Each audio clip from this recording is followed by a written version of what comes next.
as that gave him that mentality. You know, he was doing this for his queen. It's fighting for all our beliefs, for what we stand for, what we've stood for, what we stand for, the monarchy, equality, you know, it's freedom of speech.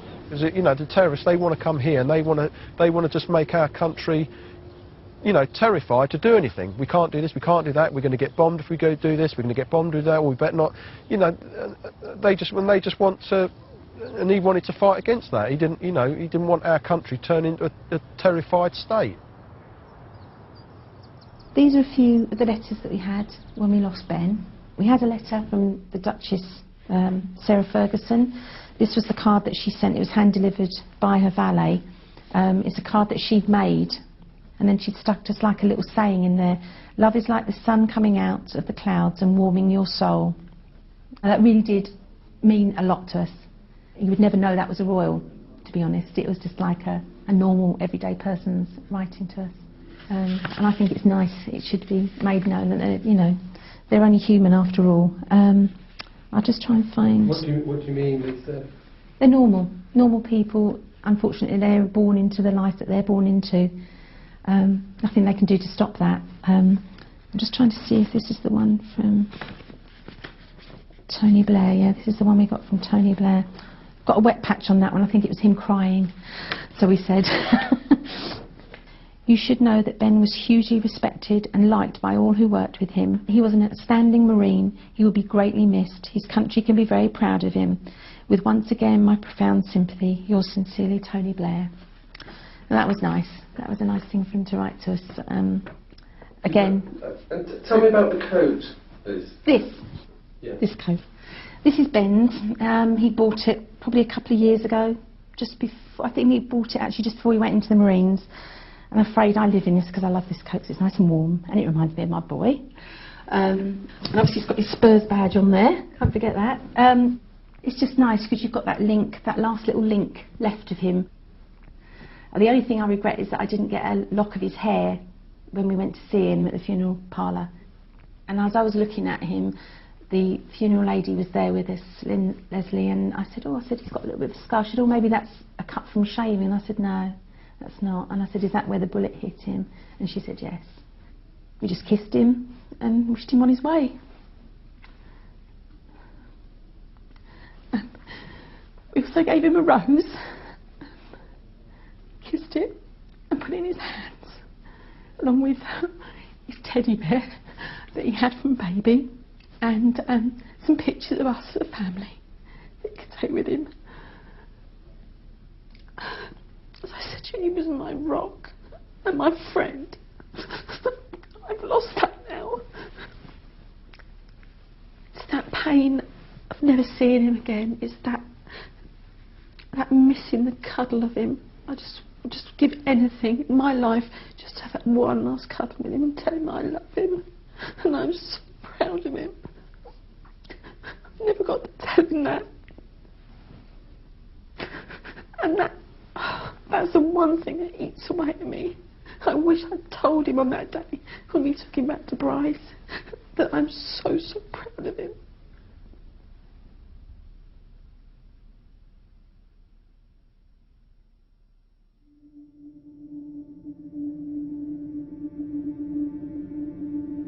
Most of our riflemen come from not particularly privileged backgrounds.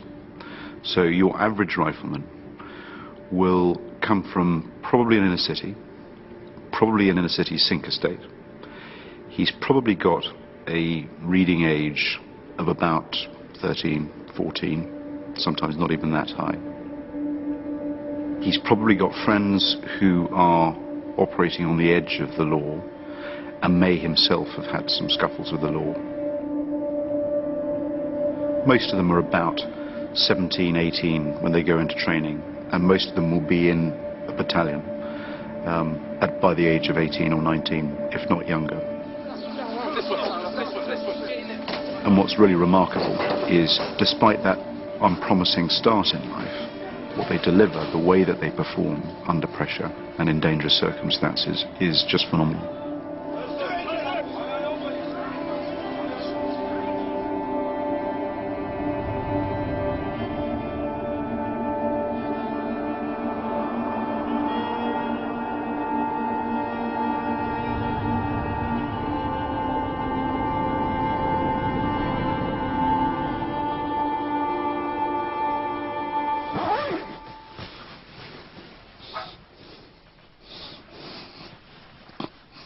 You have to lift the thing up.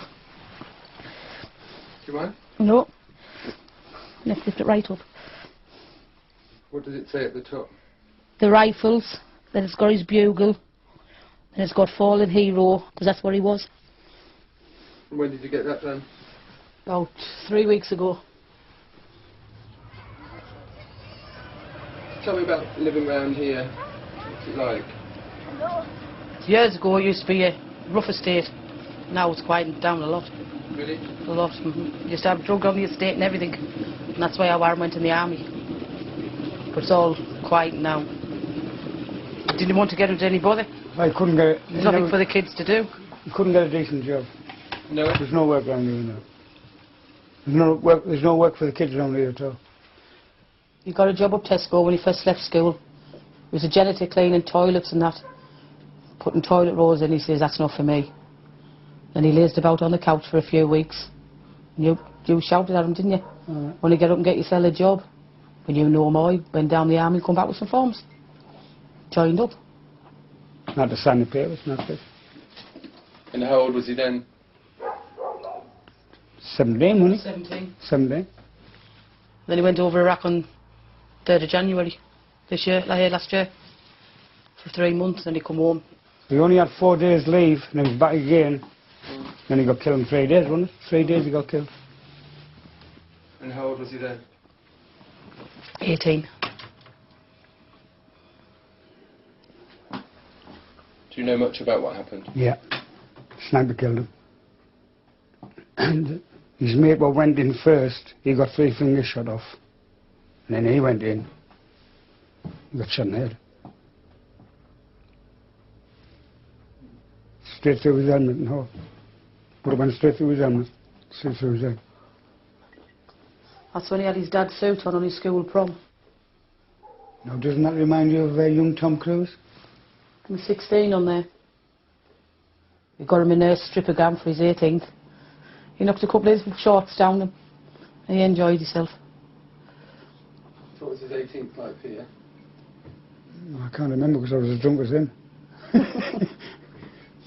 No, he enjoyed himself. Proper. Didn't he? Mm-hmm. He went in the supermarket in the garage and bought every bunch of flowers. And come in and give us a lot. To say thank you.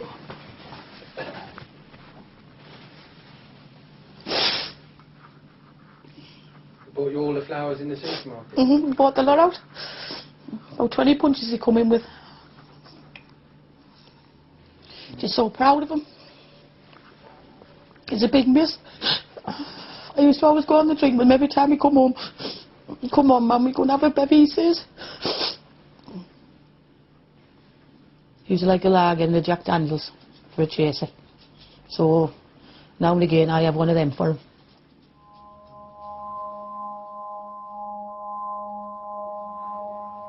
Are you drinking more now as well as a... Oh, that's all we do, drink. And how much are you drinking in a day? Put it this way, candy lost because we come home in some states. Some bunny states.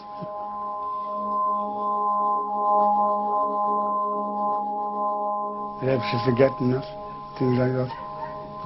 It's the next morning when you wake up, it's the same again. It's exactly the same again.